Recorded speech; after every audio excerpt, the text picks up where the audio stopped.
আল্লাহ রাব্বুল আলামিন বললেন, ইয়া আইয়ুহাল্লাযীনা আমানু দুখুলু ফিস-সিলমি কাফা ওয়া লা তাত্তাবিউ খুতুওয়াতিশ শাইতান ইন্নাহু লাকুম আদুউম মুবিন। কথাটা কার? আমার আল্লাহ তাআলা বললেন, হে ইমানদার মুমিন, হে ইমানদার মুসলমান নর এবং নারীগণ, উদখুলু ফিস-সিলমি কাফা, আমার ইসলামে পরিপূর্ণ প্রবেশ করো। কথাগুলো কে বলছেন?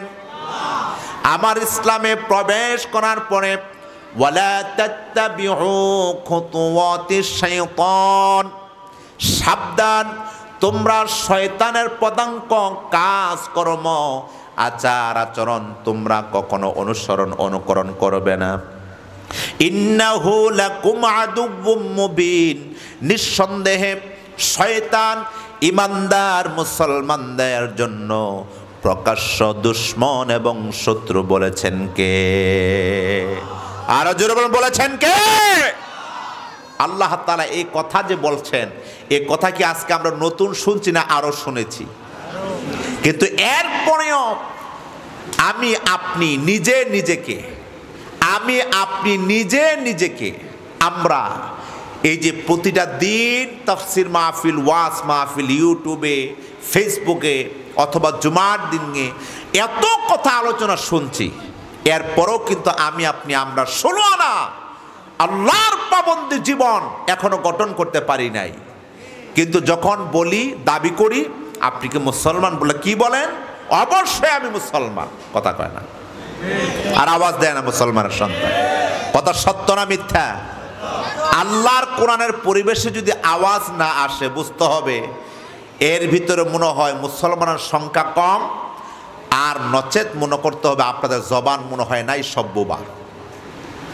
এই যে পরিবেশে বসেছেন, এক তো শাবানের চাঁদ, রমাদান আসতেছে, দ্বিতীয় জুমার রজনী আসছি, আল্লাহর রহমত, আল্লাহর মাগফিরাত কামনায় এই পরিবেশে আসার পর যদি আওয়াজ না দেই, তাহলে এই আওয়াজ কিন্তু ওই 2 নাম্বার নেতাদের সম্মুখে ঠিকই আপনি দেই।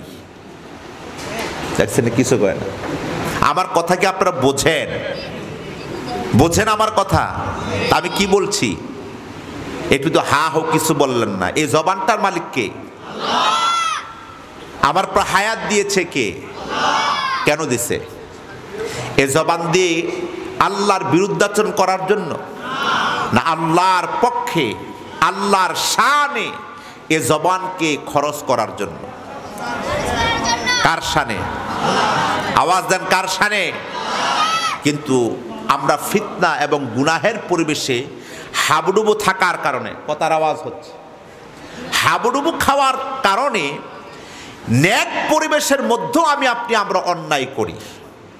নেক পরিবেশ, মসজিদে, মাদ্রাসায়, ওয়াজ মাহফিলে, সব জায়গায় বিশৃঙ্খলার প্রতীক দাঁড়িয়ে যায়। নাউযুবিল্লাহ পড়েন।